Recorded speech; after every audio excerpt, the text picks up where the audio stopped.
after I just started doing that, my screen went blank. It's literally on fire.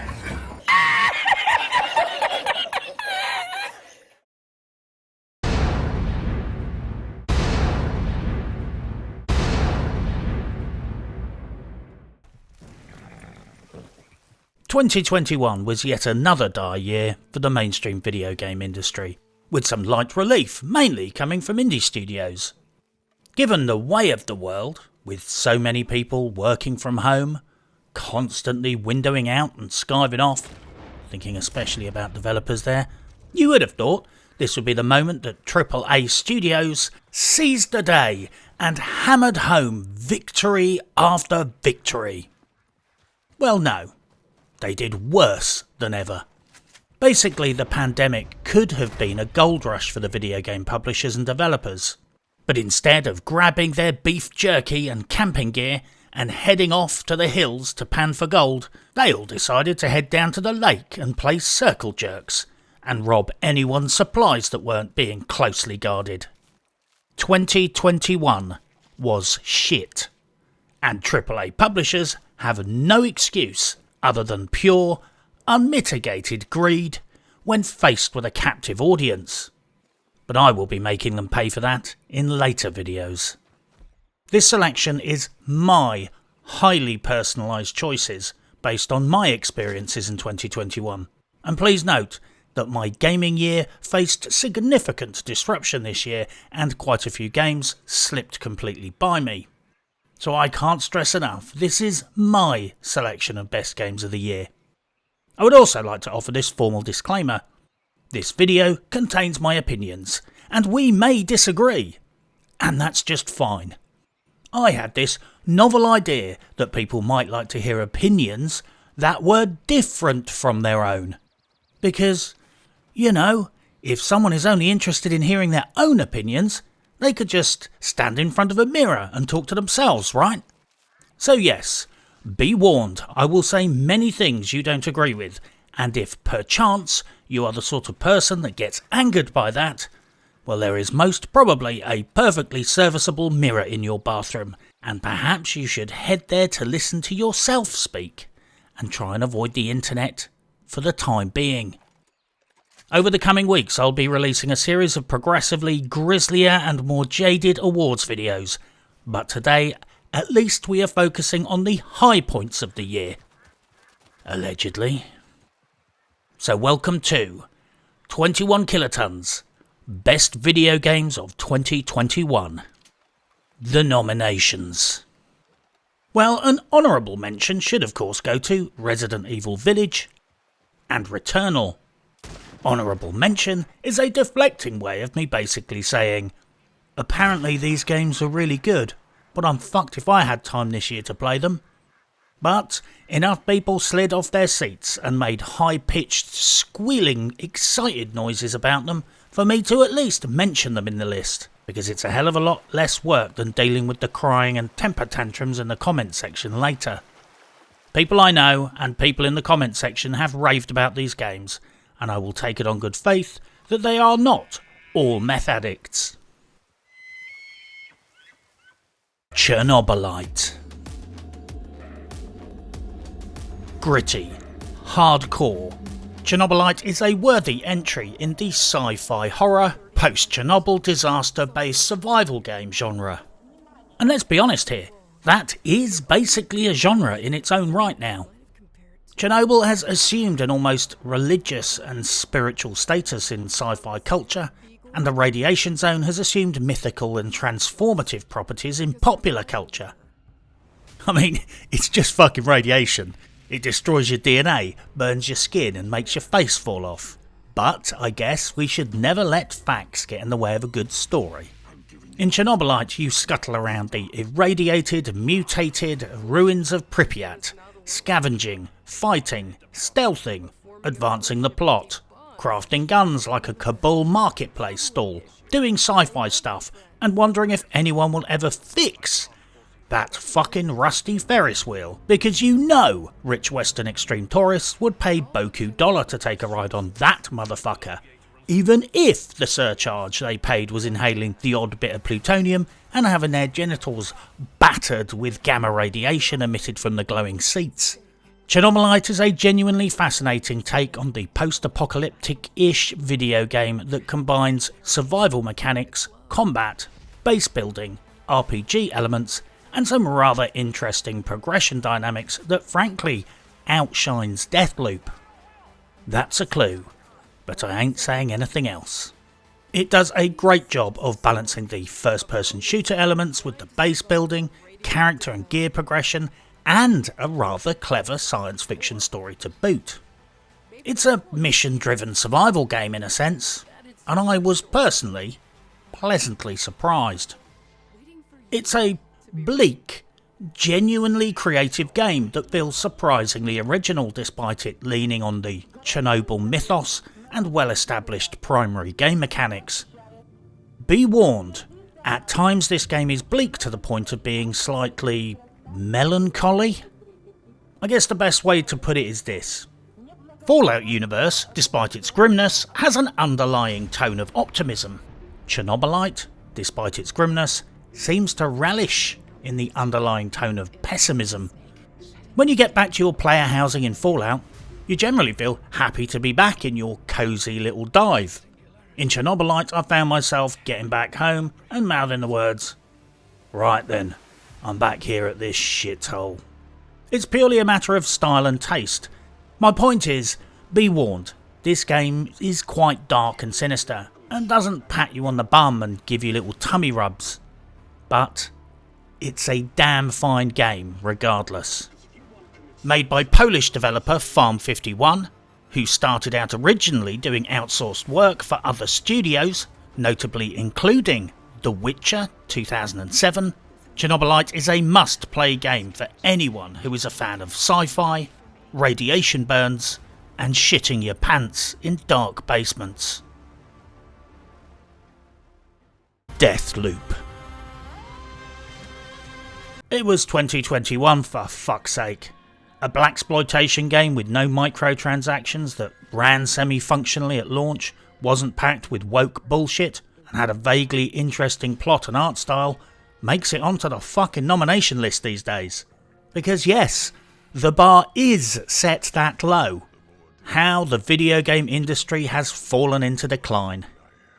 In Deathloop there is something here for you if you can tolerate slightly repetitive gameplay, enjoy puzzle solving, shooting idiots with shotguns, blowing shit up, fucking around for hours with sentry cannon placement, and 1960s futuristic furniture. If you're a fan of the movie Shaft, or you just like to listen to Samuel L. Jackson quotes from Pulp Fiction when you're drunk, well that's a bonus too. No, it did not shine like Prey, but it was certainly more refreshing than another Dishonored sequel. It might not be Arcane Studios' best work, but it's still a complete game for a fixed price, fills a hole, and pleases the crowd. They tried. I guess if it has a major selling point, it's that it has exemplary machete design, and for once, a video game got the effective range of shotguns correct, and they're still lethal out to about 30 metres. That was nice. Sadly, however, its one major drawback is that it's a bit boring at times. No, Deathloop did not win a medal today, but it was at least honourably discharged. Super Seducer 3. Hated by mainstream video game journalists / hypocrites, ironically with the exact same Metacritic score as Deathloop. You son of a bitch. 68. Everyone's favourite punching bag Richard Rowena was forced to distribute Super Seducer 3 on Nutaku, hentai adult games website, because apparently teaching young men how to talk to nice ladies nicely is apparently a fucking rape crime these days. Incidentally, Nutaku is a reputable gaming platform providing excellent video game resources to purveyors of artistic erotic video games, catering for all sexes and preferences. It is truly an exemplary example of inclusivity and diversity in the video game industry, acting as a distributor for such fine fare as Panzer models, Real Girl VR, and Only Fuck.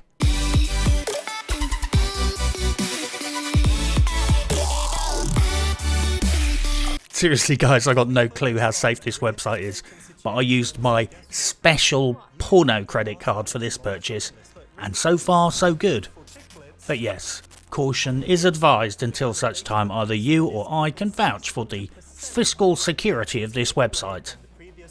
No offence, Nutaku. I've barely played Super Seducer 3, but I support it out of solidarity. It's hypocritical how the gaming sphere delighted and profiteered by streaming Super Seducer 1, then nobody lifted a fucking finger to help when he was censored and lost his ability to distribute his third game on mainstream platforms. Major corporations are targeting kids and training them to be gambling addicts. They are selling games that don't even work and refusing refunds. They are abusing their staff and sometimes literally abusing 15-year-old boys. But apparently, a video game about how to talk to girls is just taking things too far. What absolute fake moral outrage. This is basically a talking to ladies simulator, and frankly, I need all the help I can get in that department. Not even after success necessarily, it would just be nice if they didn't call the fucking police every time. Super Seducer 3 is harmless fun, probably more useful to most men than they would admit, and if you're getting drunk with a few friends, it's probably a lot more fun than watching the latest woke drivel to flop off of Netflix and writhe around limply on the floor. Super Seducer 3. Go and buy it and have some cheap fun.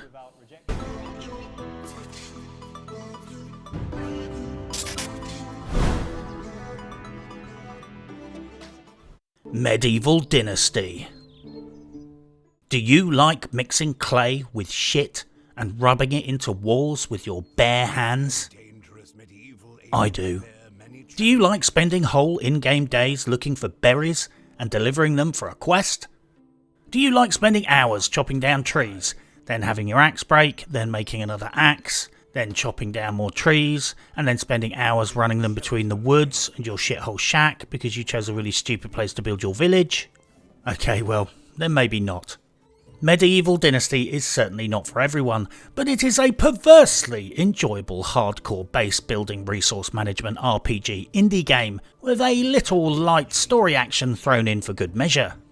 This is a really hardcore first person survival base builder, and it's the sort of game that you could imagine being a top down strategy game. But instead, you are right there, knee deep in pig shit and rabbit fur.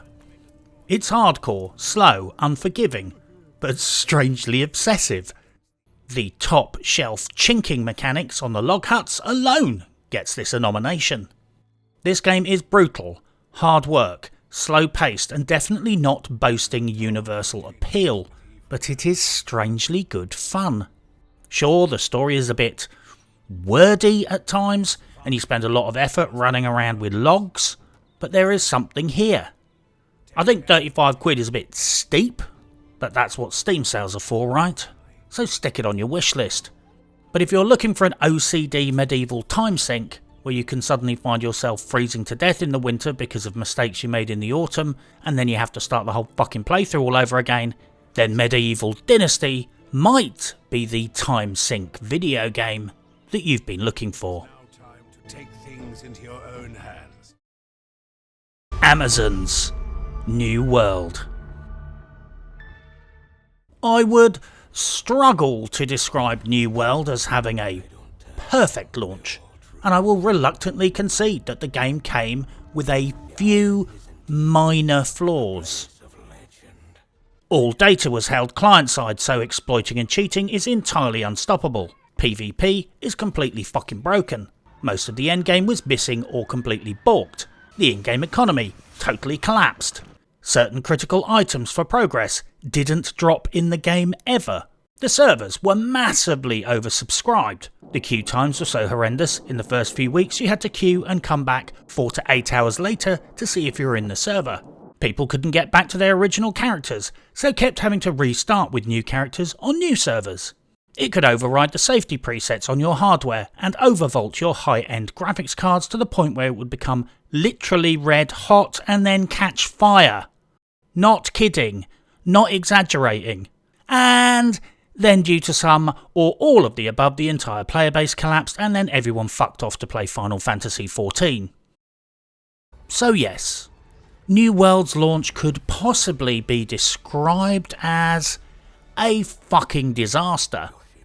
But it did have the best fishing minigame I've ever seen in a video game, and I could play that shit right there, just that, for fucking days. New World as an MMO is profoundly flawed, but I shit you not, as a pootling simulator it's a delight. It's a cheap, one-time payment game with no fees or subscriptions, and if you just want a very casual online MMO experience where you can play fuck around with a mate or two, kill some skellies and do some fishing whilst tanking whiskey or alcopops, it's a good deal. There is tons to do, lots to craft, stuff to level up, places to explore. Not a lot of what you do matters that much, and the game won't change the world, but it will at least certainly pass your time. New World had lofty goals and ambitions, and it failed. But as a casual online co-op experience, it's a fuck sight more fun than co-op Far Cry 6. 3 months after launch, New World still has about 10 times more active players online on Steam than Battlefield 2042 does now, 5 weeks after launch. So basically, it's 30 times better than Battlefield Candy Crush 42. According to the mathematics that I just made up. And it does have literally the most awesome fishing simulator I've ever seen. That being said, no game that physically destroys hardware gets to win awards. Sorry, fishing minigame. My video card just started doing that and my screen went blank. It's literally on fire. Deep Rock Galactic. Dwarves play a pivotal, oft underappreciated role in society and popular culture, and I for one have been a great fan of dwarves independently of my long-standing obsession with dwarf porn. Peter Dinklage is without doubt one of the coolest men alive. Jason Weeman Acuna is one of the greatest stuntmen ever, and even in the realm of science and technology, one of the most significant single contributions to modern day robotics was brought to us by someone with dwarfism. Kenny Baker. So imagine my delight when I discovered a video game that combined dwarves with a co-op mining FPS resource collection game. Although I'm sure it's just a matter of time before this game is attacked for doing dwarf face or some such shit. So get it while you can. Deep Rock Galactic is a first-person shooter, dwarf-based mining combat experience. It's a 1 to 4 person / dwarf co-op game where the player finds themselves facing an increasingly dangerous, hostile and treacherous selection of combat mining expeditions. It's wonderful, cheap, exciting. You can do it alone or with friends.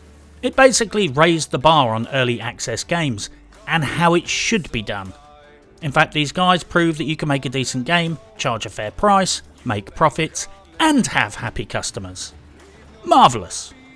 Developed by Ghost Ship Games, published by Coffee Stain Productions, of Valheim fame, these guys certainly behave like they give a shit about the players. They give them free stuff and deliver a decent product. And I have rarely encountered a co-op game that is so reasonably priced, so raved about by the players, and so well supported by the developer. Deep Rock Galactic is challenging, exciting, thoughtful, and everything you do is on the clock. I highly recommend it. Deep in rock is where we go. Days Gone on PC. Like any normal, productive, well-adjusted member of society, nothing gets me more stiff than the prospect of our civilization descending into a dystopian post-apocalyptic hellscape. And in Days Gone, you get an opportunity to experience this in all its utterly glorious splendour. You play the role of a grizzled, miserable ex-biker with a heart of gold, trying to survive the aftermath of an inexplicable zombie-esque end-of-days scenario. It's a third-person action-adventure, well-storied, sort of open-world-ish, bike-riding zombie-killing spectacular. You ride bikes, split wigs, and generally try and find meaning in a world that has gone completely to shit. Although it's a vast improvement on modern times, because there's no place for any social media influencers. I cannot rate this game high enough, just like mainstream journalists couldn't trash this game hard enough. Basically, it's a game with a traditional male protagonist, so the industry gatekeepers attacked it, gave it piss poor reviews, and generally maligned it, because the main character didn't tick any fucking boxes. And no, I'm not even kidding. This game was not woke enough, so the mainstream press put the boot in, despite it being one of the best post-apocalyptic games I've ever played. This is a semi-open world, action-adventure, RPG-ish, story-driven bike-based skull-splitting simulator with more than a few moments that will make you literally or figuratively shit your pants. The most common sentiment I hear from gamers goes something like this: I heard this game was a bit shit, then I played it, and I really loved it. That right there is the perfect summation of the current state of mainstream video game journalism. Days Gone has a special place in my heart. Hell Let Loose. I like shooting Germans. Not real ones, pretend ones, in video games. Real Germans are lovely. They make nice guns, make nice cakes, have pretty castles, brew some of the finest beers in the world. And, from a socio-political and philosophical standpoint, they've got cracking tits. According to their tourist websites at least. Don't judge me for being superficial. They were the ones selling the idea. I was merely buying it. Besides, no doubt boobs will be banned from beer festivals soon, along with all the other stuff that people like. You heard it here first. Hell Let Loose, however, is a perfectly inclusive game, because it not only lets you kill Germans, but it lets you be German and kill everyone else. It's a thoroughly utopian and inclusive concept when you think about it. Hell Let Loose is a gritty, realistic World War II multiplayer tactical first-person shooter, dare I even say, war simulator. It's brilliant. Developed by Team 17 and published by the affiliated Black Matter, this Australian company has clearly demonstrated that they can make shit-kicking games at a reasonable price. Did you ever play Battlefield 1 and think, I like this, but I wish it was a bit more realistic, with more strategy thrown in? Did you ever play Steel Division and think, I like this, but I wish I could be down there fighting in the dirt? Did you ever play Battlefield 2042 and think, how can grown adults make a game this shit, charge money for it, and still go home and look their family in the eye? Well now, thanks to Hell Let Loose, you only have to worry about that last question, because this game solves the first two. This is a communication-heavy, tactics-reliant, realistic, no bullshit World War II sim. It's so realistic you'll spend half your time hiding in a fucking ditch or a hedgerow, shitting yourself, wondering where those bullets are coming from, desperately trying to decide whether it's a better idea to run across the field to better cover, and most likely get shot, or simply stay put, and at least get shot somewhere comfy. Hell Let Loose has been persistently recommended to me, and I waited far too long to try it. It's an excellent game, and it will most likely be games like this which will end up taking the crown away from franchises like Call of Duty and Battlefield, which, let's face it, have more in common with mobile apps than war these days. Halo Infinite.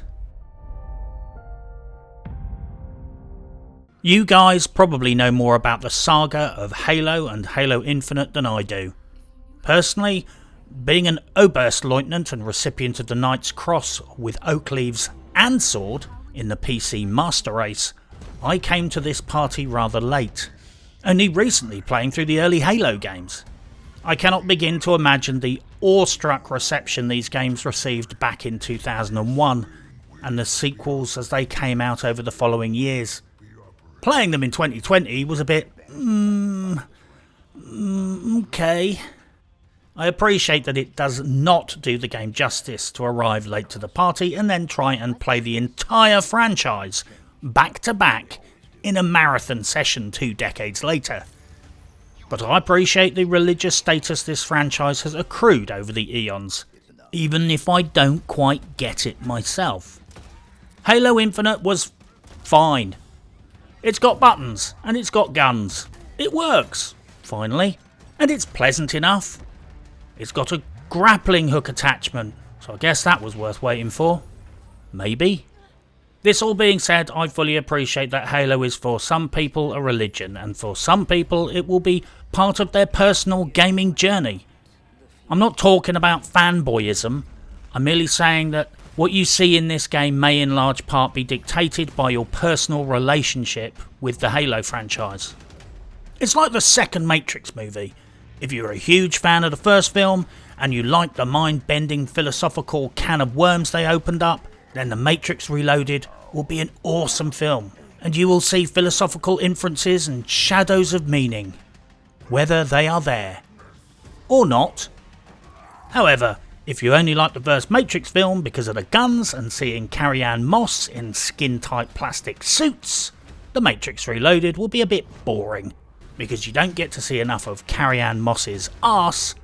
But you do get shitloads of dudes drivelling on about the Matrix whilst not really answering any important fucking questions that have been hanging over the franchise since the previous film. Well, Halo Infinite is a bit like Halo Reloaded. What you think of it will largely be determined by your own personal baggage. Although I hear the multiplayer is quite good. All this being said, my limited experience of the game started to give me Ubisoft vibes. And dare I say it, to some degree, it's been Far Cry'd. The story is lukewarm, it's open worldy with lots of pointless chores, and I can't help but feel that this game is suffering from being a victim of the great video game convergence. What do I mean by that? It's like cars. Over the last 40 or so years, mainly due to production processes, safety standards, functional purpose, and particularly optimally efficient aerodynamic design, cars have become increasingly similar in appearance. Basically, the more people refine the design of a car to be the most cheaply produced aerodynamic shape, whilst conforming to safety standards at the lowest possible cost, all cars converge on the same approximate, cost-efficient solution. Now most cars within any class look very similar. Sadly, I think the same is true of games. It's why lots of shooters are converging on the same Call of Duty/Battlefield hybrid mush, with skins and cosmetics and season passes and battle passes, and losing their distinctiveness in the process. It's why so many action-adventure games are converging on the same openish world, doing job, semi-free roam design, with a basic shitty plot streaked up the middle for anyone that wants to cap it in 8 hours and doesn't want to fuck around collecting gonks on the way. But Halo runs fine. It's got some new annoying mechanics, and you get to see what's-his-name run around in his little green Doomslayer suit. Yeah, I said it. Halo Infinite is available to play on Xbox Game Pass, which is no shit deal if you want to try it out before committing. This said, I was fucking unimpressed to see classic Ubisoft bullshit in this game. From the second I launched it, I was presented with some kind of storefront for premium currency. Then I noticed it had a Destiny/Call of Duty/Division style battle pass system. Frankly, if this game wasn't on Game Pass so you could play it for free, it could easily have turned up on my worst Game of the Year list. So frankly, I'm basically only mentioning this game out of politeness, and out of consideration for the players that subscribe to Game Pass. Double kill. Hello, let's do some damage. Valheim.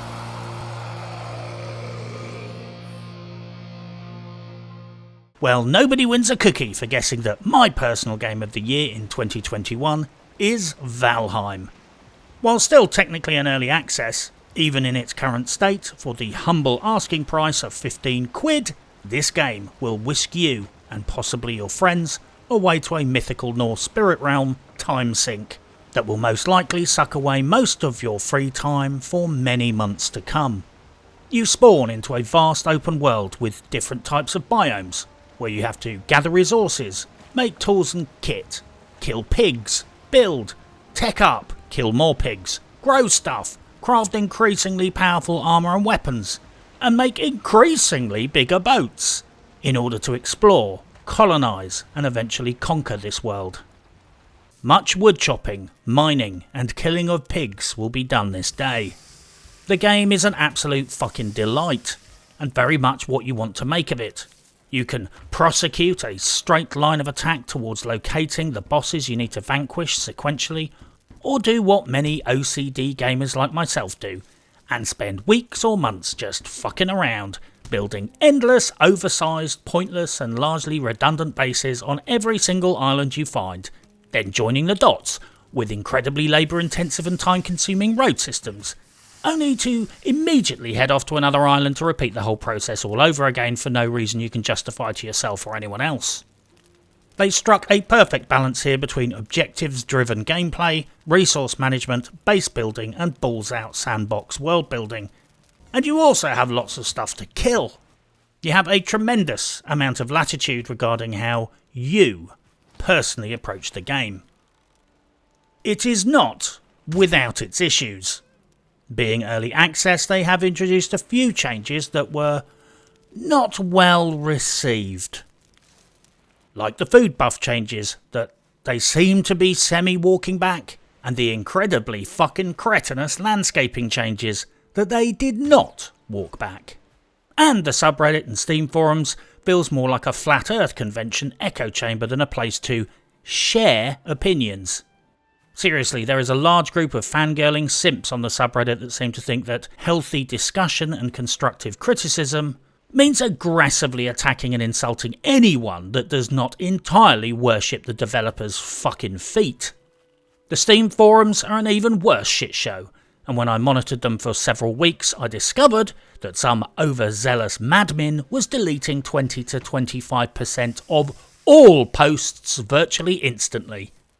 It might be better now that the food buff changes pissed everyone off and created a little healthy dissent. But I can't say with authority because I gave up on the official sanctioned comms channels months ago because saying anything that deviated from the script was immediately deleted or pilloried, and the devs are rarely if ever going to see negative feedback before it's censored or downvoted by either Stasi admins or goggle-eyed zealots. Besides, why am I going to hang around on their fucking forums? I don't join religious cults unless the sex is both good, guaranteed, and not being secretly filmed. Look, I get it. They're a small outfit and the game is early access. Mistakes will be made. And sometimes choices will be made that some players won't agree with. But goddamn, the developers are not going to get proper feedback when the forum police are shitting on criticisms and policing disagreement and reclassifying it as dissent. So don't get me wrong. I'm not pissed with the devs. I love these guys. They did great work. I'm merely pointing out the dysfunctional aspect of the community. Friends don't let friends skip terraforming day. All of this being butt-chafed, setting aside the idiot self-appointed religious zealots gatekeeping the forums, the odd bad design change, and the fact that it's not entirely finished yet, I think it's safe to say that Valheim is quite literally one of the greatest indie phenomenonces of the last 10 years. Two dudes made this game. This is practically a passion project. It sold over 8 million copies, and it's incredibly well received. People are gathering their friends and setting up their own servers so they can experience this world together.